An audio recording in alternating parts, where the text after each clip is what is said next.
you're gonna need cashews. You're gonna need a lot, about a half cup of cashews to make this recipe. And then we're going to weigh out the rest of the ingredients. That includes tapioca flour, which is going to be the thickening, but it's also going to be adding volume to this cheese, giving it a nice texture. Next, we're going to weigh out our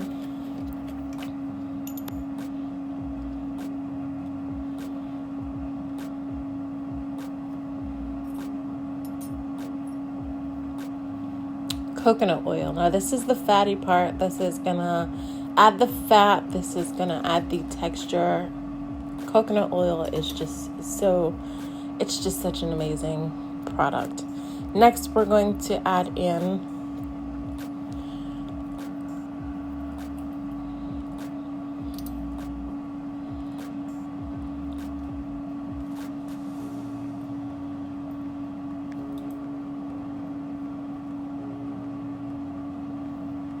our lime juice. So I freshly squeezed lime. This is the acidity. This is going to give you that acid back tone from your lime. You know, usually cheese has this acidiness to this acidity to it.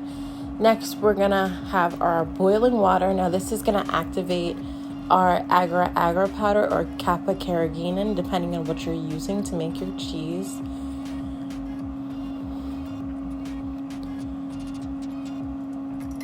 Lastly but not leastly, we have our agar powder.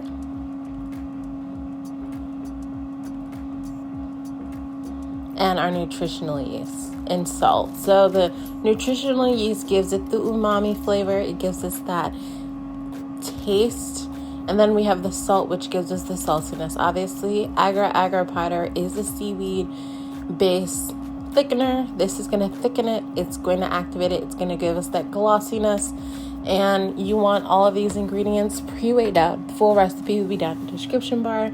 And this is kind of how I weigh everything out. Then once everything's weighed out, we're going to put it all in our blender. But I just want to recap what you're going to need.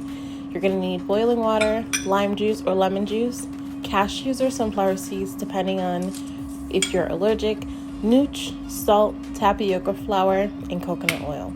And then, of course, a bowl to make your ice bath in, or a mold to mold your cheese in, and a cookie scooper to scoop your cheese into the bowl. So into your blender, you're going to add in everything. So at the bottom, you want to add in your cashews because you want to make sure those get pulverized and blend it down. Next, you're just going to add in your coconut oil. And you can do this in whatever order you feel, works for you. This is just the order I'm doing it, but you also want to make sure your cashews at the bottom. That's the most important part. Then I added in my tapioca flour and my seasonings, the nooch or nutritional yeast, and salt. And then we're just going to blend this. Now, it's going to become like this mushy, pasty thing. It's not going to be smooth in the beginning. You just want to blend, scrape down the sides, blend again, and scrape down the sides. You want these things to come together before you add in your water. Now, again, if you don't have a blender, you can use a food processor. They both work perfectly fine, and they're both interchangeably. So doing this is going to build up the binding, but it's also going to bring all those ingredients together before we put the water in. And that is crucial when making this. So then we're going to blend it one more time until it comes together. Again, it's not going to be a pasty thing. It's just going to be crumbly and a little mushy because of the little bit of liquid we added into it. And then we're just going to give it another scrape down.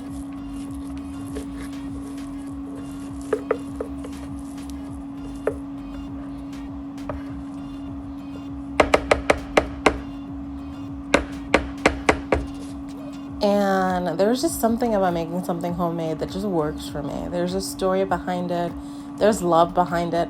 And then the cost is so much cheaper. So now we're going to add in our boiling water. Now this is where all the magic happens. This water is going to activate the agar. a little bit, but ultimately it's going to soften the cashews and bring all of those ingredients together. So as you blend it, it's going to become this creamy, beautiful texture.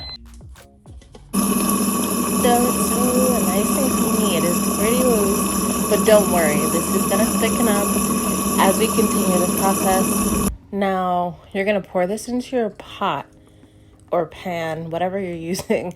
I'm going to switch the angle so you can see how it looks when you pour it. It's nice and thick, this thick, creamy consistency. So this is what it looks like from this angle. See, it's kind of like a thick, creamy texture. It's not liquidy. It's thick. It sticks to the spoon. It drips off. So yeah, I'm just going to give it a nice stir, make sure everything's welcome.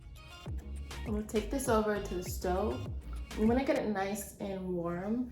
Continue to stir it because it will thicken up. And let's do that.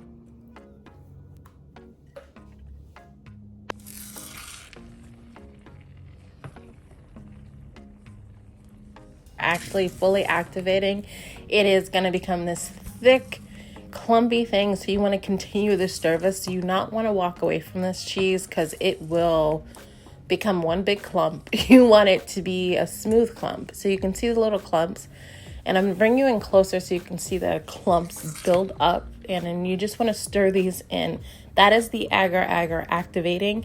It is holding on to whatever is around it and building. So you just want to continue to stir fast and it will thicken. It will thicken very nicely, and that's what you want. You want it to thicken, and you're going to fold it, kind of go around it.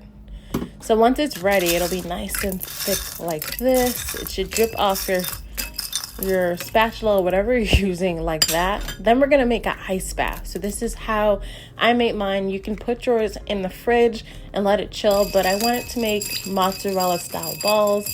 So I just made an ice bath. I'm going to use my cookie scooper to scoop and then put it inside of my ice bath. Make sure to use clean hands, y'all.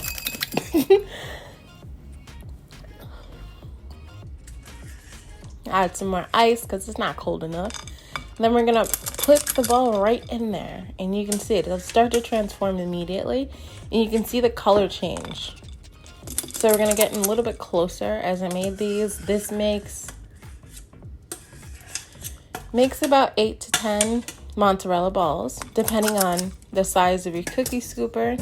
Mine's made about 8 to 10, and they are great. They store in the fridge for up to a week. And you can also freeze it. So this is what it looks like in the ice bath. And that is basically it. Super simple, straight to the point, vegan mozz, and it's meltable. So this is the one I made yesterday, and you can see the brine looks a little bit different because it's been sitting in this water for a couple days, well, for a couple hours. And this is what it looks like after, solidifying itself. It's not super stiff, so it's not grateable, but this cheese is great on pizzas, on flatbreads. Like if you're trying to toast it in the oven, you want that nice creamy texture. This is it. And it's inexpensive, plus it's homemade, so you can't ask for more. And that is how I made my delicious vegan